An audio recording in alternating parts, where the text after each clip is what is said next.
Hola chicos, ya estoy aquí otra vez. Bueno, vamos a hacer este ejercicio, es el ejercicio 9, que va de asociación de condensadores. ¿Vale? Esto todavía no habíamos tocado nada hasta ahora, pero bueno, asociación de condensadores, como habréis hecho muchas veces en bachillerato y tal, habéis calculado asociación de resistencias.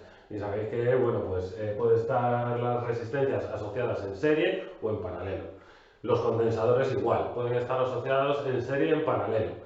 Se puede calcular la capacidad equivalente a una asociación de condensadores, al igual que se puede calcular la resistencia equivalente a una asociación de resistencias. ¿Vale? Entonces, aquí lo que vamos a calcular es, cuando preguntan la capacidad total equivalente, es como el análogo a calcular la resistencia equivalente de una asociación de resistencias. ¿Qué es lo que pasa? Que la asociación de condensadores es justo al revés que la asociación de resistencias. Es decir, en serie, 1 partido de la capacidad total de los condensadores asociados en serie será igual a 1 partido de la capacidad del primer condensador más 1 partido de la capacidad del segundo condensador más puntos suspensivos, todos los que haya en serie. ¿De acuerdo? Y en paralelo, lo voy a poner aquí, en paralelo, la capacidad total es la capacidad del primero más la capacidad del segundo más puntos suspensivos. Es decir, en las resistencias, cuando las resistencias estaban en serie, la resistencia total equivalente era la suma normal y corriente. Y cuando las resistencias estaban en paralelo, era la suma de los inversos. ¿Vale? Entonces, bueno, pues tened cuidado porque los condensadores son iguales, pero al revés. ¿Vale? Bien. Dicho esto, nosotros tenemos este circuito de aquí. Y tenemos aquí dos condensadores que obviamente están en paralelo y luego tenemos otros dos condensadores asociados en serie. ¿De acuerdo? Entonces, nosotros lo primero que tenemos que hacer es ir calculando lo que sepamos. Y bueno, lo primero siempre tenemos que calcular lo que sepamos, ¿no? ¿Vale? Pero bueno, en este caso de aquí tenemos que ir calculando las asociaciones que nos vayan reduciendo la dificultad del circuito. Este circuito no es muy complejo, por eso es el primero, pero hay circuitos que son un poquito más complejos, entonces vamos a ir calculando, es más complicado ver si están en serie, si están en paralelo, ya veremos algún ejemplo más. Entonces, bueno, es complicado averiguar en qué formato están. En este caso de aquí nosotros tenemos C1 y C2 que sabemos claramente que están en paralelo. Entonces, si están en paralelo, nosotros, apartado A, podemos calcular la capacidad equivalente a los condensadores 1 y 2. Por eso pongo 1, 2. ¿Vale? Esto es un poco notación. Como están en paralelo, la capacidad de 1, 2 será igual a la capacidad de 1 más la capacidad de 2. Y sumando de cabeza, 1 más 5, 6 microfaradios. ¿Vale? Bien. ¿Qué es lo que pasa? Que nosotros, una vez que hemos calculado esto, ahora nuestro circuito ya no es este, sino que estos dos condensadores han desaparecido y lo que tenemos es un condensador aquí, así, que este es el C12. Es decir, ahora nosotros esto y esto no existe. Y lo que tenemos es un circuito con 1, 2 y 3 condensadores en serie. ¿Vale? Entonces, bueno, lo que he dicho antes, este circuito no es muy complejo, pero claro, lo que hacemos es simplificar lo que vamos calculando. Y así vamos reduciendo, vamos pintando el condensador que va quedando y entonces luego vemos, porque aquí puede haber asociaciones más en paralelo, en diagonal, que son más complejas de ver. Bueno, y entonces así es más fácil de intuir cómo vamos asociando el resto de condensadores. ¿Vale? Una vez que tenemos la capacidad de este condensador, como el resto son 3, entonces la capacidad total la calcularemos como 1 partido de capacidad total igual a 1 partido de C12, que es nuestro primer condensador, porque esto ya no existe, ¿vale? Es nuestro primer condensador, este de aquí, más 1 partido de C3, más 1 partido de C4. ¿Vale?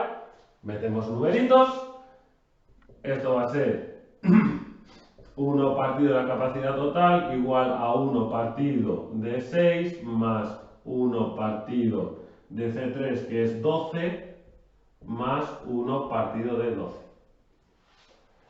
Y diréis, pero esto no está en unidades del sistema internacional. Correcto, no está en unidades del sistema internacional. Pero en este caso, si no pasamos a unidades del sistema internacional, no pasa nada. Lo único que la solución final también nos va a salir en las mismas unidades que hemos metido todas las capacidades, es decir, en microfaradios. ¿Vale? Si no os fiáis de cuándo podéis usar unidades del sistema internacional o cuándo no, os recomiendo que siempre paséis al sistema internacional. Y entonces siempre va a estar bien. ¿Vale? Y lo que pasa es que habrá veces que se pueda y otras veces que no. Usar unidades que no sean del sistema internacional. Entonces, a no ser que lo tengáis muy claro, os recomiendo pasarlo al sistema internacional, aunque los números sean un poquito más feos. ¿Vale? Bien, entonces, si resolvemos aquí la capacidad total,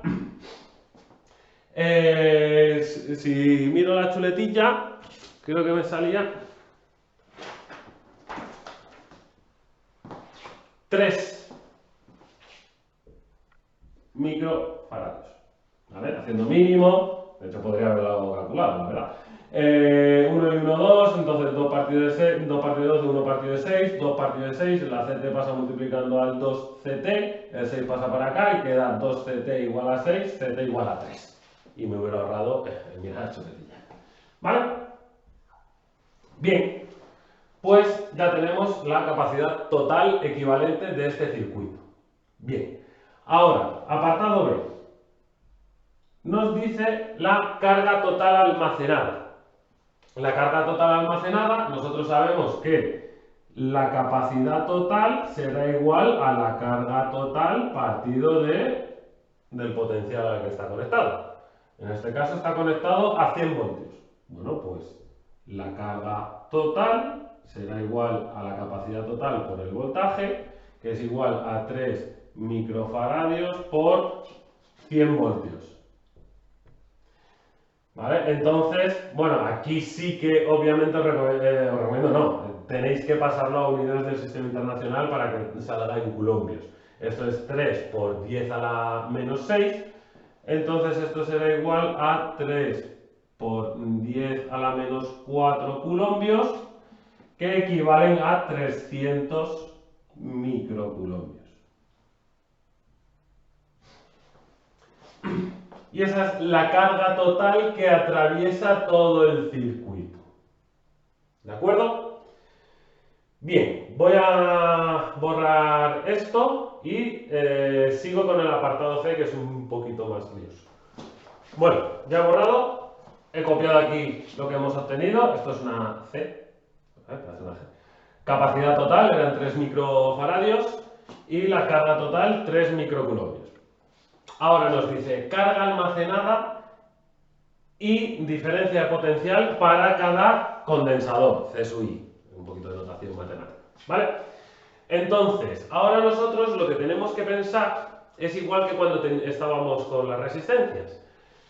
Nosotros tenemos, lógicamente, nuestra fórmula que vamos a usar todo el rato, es capacidad igual a carga partido de V. ¿Vale?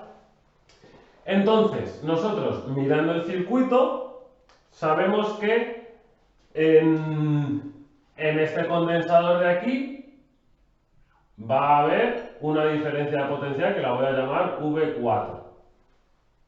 ¿Vale? En este condensador de aquí va a haber una diferencia de potencial que lo voy a llamar V3.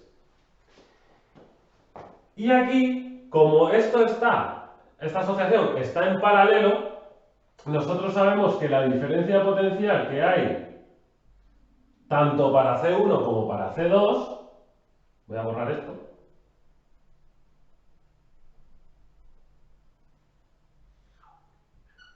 es la misma, que lo voy a llamar V de 1, 2. ¿Vale? Porque es para las... ¿De acuerdo? Entonces, bueno, aquí voy a escribir C2. Entonces, nosotros, a la carga actúa igual, imagino que habréis hecho algún ejercicio parecido en el que teníais que calcular cuál es la intensidad que circula para cada resistencia y cuál es la diferencia de potencial que hay entre los bornes de la resistencia y demás. ¿Vale? Bueno, pues el concepto de la diferencia potencial obviamente es lo mismo y se hace exactamente igual. Pero la carga, dice, bueno, ¿y la carga cómo se haría? Claro, la forma de interpretar la carga en el fondo es la intensidad de corriente, que es carga en movimiento. ¿Vale? Es carga que atraviesa una cierta sección por segundo, por así decirlo. ¿Vale? Entonces, como la carga en el fondo es intensidad, nosotros lo tratamos igual. Si nosotros tenemos una carga total de 300 microcoulombios, eso quiere decir que por aquí circulan los 300 microcoulombios por todo este cableado. ¿Vale? Pero aquí se divide, igual que si fuera una intensidad. Por aquí irá una cierta carga Q1 y por aquí irá una cierta carga Q2. ¿De acuerdo? Que luego, al juntarse aquí, por aquí seguirá yendo la carga total. ¿De acuerdo? Bien. Entonces, nosotros, por ejemplo, empezamos con... bueno, vamos a empezar directamente por orden, ya que están numeradas. Nosotros tenemos que... Vamos a calcular... Bueno, en C1, ¿vale? Pues en C1 nosotros tenemos que la capacidad 1 es igual a la carga 1 por la diferencia potencial en ese condensador, que sabemos que es 1, 2. 1, 2. ¿Vale? Obviamente para C2 será otra carga Q2 partido de la diferencia potencial, que en este caso es V1, 2 también. ¿De acuerdo? Para C3 será la carga total partido de la diferencia potencial V3. Y para C4 lo mismo, la carga total partido de V4. La carga total, porque por aquí pasa la carga total. ¿De acuerdo? Entonces, aquí ya hemos designado claramente la carga almacenada en C3 y en C4, el condensador 3 y el condensador 4, es la carga total. La carga total, lo único que nos queda por calcular es la diferencia potencial en el condensador 3 y en el condensador 4. Aquí nosotros sabemos, bueno, todavía no sabemos la capacidad, la sabemos, pero no sabemos ni la carga ni la diferencia potencial en esos bornes, ¿vale? Entonces, podemos calcular la diferencia potencial que hay, que cae en 3, que cae en 4, y lo que falta hasta 100 será lo que cae en C1 y en C2, ¿vale? Entonces, de aquí nosotros podemos obtener V3 igual a la carga total, que son los 300 microcoulombios, partido de la capacidad de C3, que C3 son 12 microfaradios. 12 microfaradios. Esto pasado a unidades del sistema internacional, tanto arriba como abajo, estaría multiplicado por 10 a la menos 6. Bueno, entonces en el fondo es casi lo mismo, por no decir lo mismo. En este caso de aquí, tenemos que son 25 voltios. ¿Vale? Y este sería la diferencia potencial en V3. La diferencia de potencial en V4 será la carga total 300 microcoulombios partido de la capacidad del condensador 4, que es lo mismo. Faradios. Pues como es lo mismo, pues obviamente sale lo mismo. ¿De acuerdo? Vale, entonces nosotros ya tenemos las diferencias de potencial en V3 y en V4. ¿Cuál va a ser la diferencia de potencial en V12? pues si estos son 25 y 25, 50 hasta 100 serán otros 50. Entonces ya sabríamos que V12 serían 50 voltios. ¿Podríamos haber calculado V12 sin calcular esto? Pues sí, obviamente. ¿Por qué? Porque nosotros sabemos que la diferencia potencial V de 1,2 sería la diferencia potencial que cae sobre un hipotético condensador C12 asociado de esta forma. Entonces nosotros V12 podríamos haberlo calculado como la carga total, porque por este hipotético condensador pasaría la carga total, ¿no? Entonces sería la carga total partido de la capacidad del condensador 1,2, que son 300, ¿vale? 300 partido de la capacidad del condensador 1,2, que lo he borrado, pero lo tengo aquí apuntado, que eran 6 microfaradios. Y estos son microculombios.